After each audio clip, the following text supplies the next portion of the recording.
masuk ke topik yang kedua, yaitu persekutuan likuidasi berangsur atau bertahap. Yang dimaksud dengan likuidasi berangsur ini merupakan proses pembubaran persekutuan di mana aset non-kas direalisasikan secara bertahap dan tidak sekaligus. Nilai realisasi aset baru dapat diketahui seiring dengan proses penjualan aset tersebut. Sehingga diketahui seiring dengan proses penjualan aset tersebut, pembagian kas kepada sekutu juga dilakukan secara berangsur.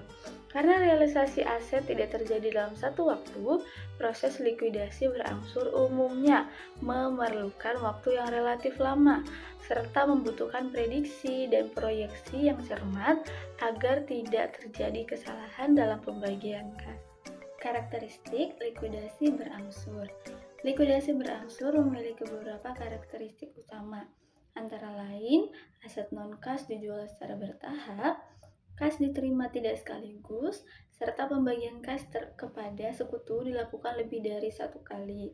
Selama proses berlangsung, masih terdapat kemungkinan terjadinya kerugian karena aset belum seluruhnya direalisasi.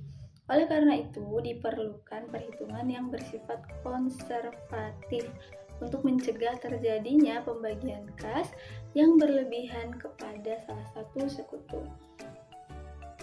Halo, saya Nur Laura Karnisa. Selanjutnya saya akan menjelaskan tentang tujuan likuidasi berangsur.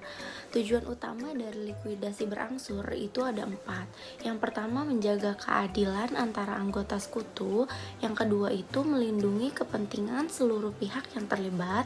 Yang ketiga, mengantisipasi kemungkinan kerugian yang timbul dari aset non-kas yang belum direalisasi.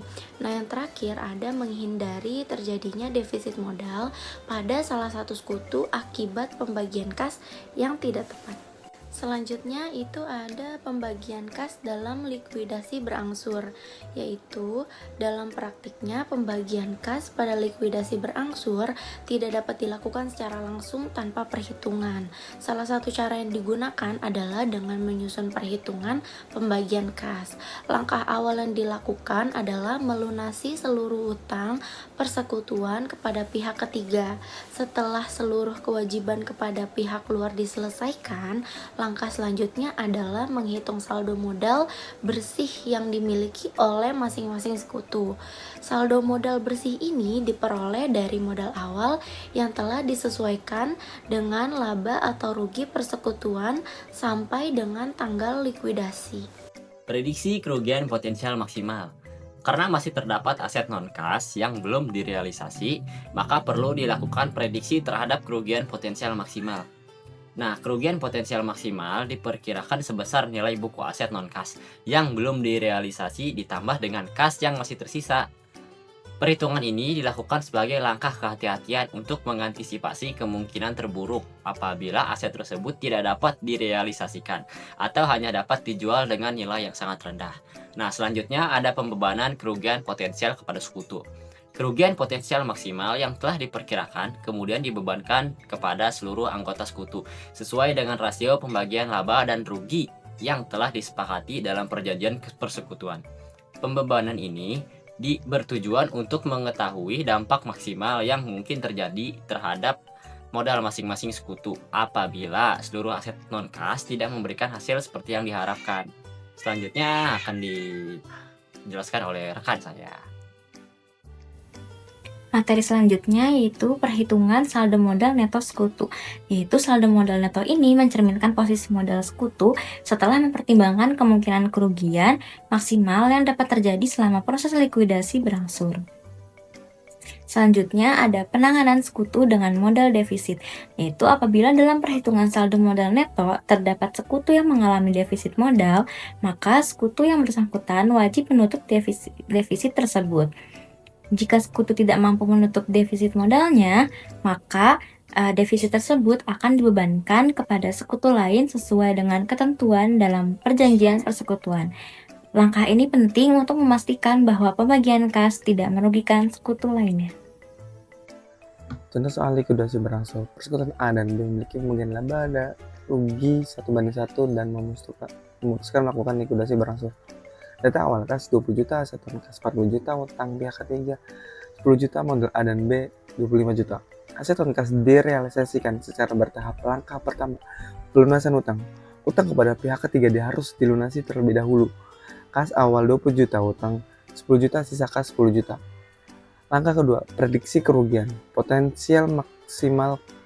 Karena aset non kas belum direalisasi, maka diasumsikan mengalami kerugian maksimal akibat penurunan nilai.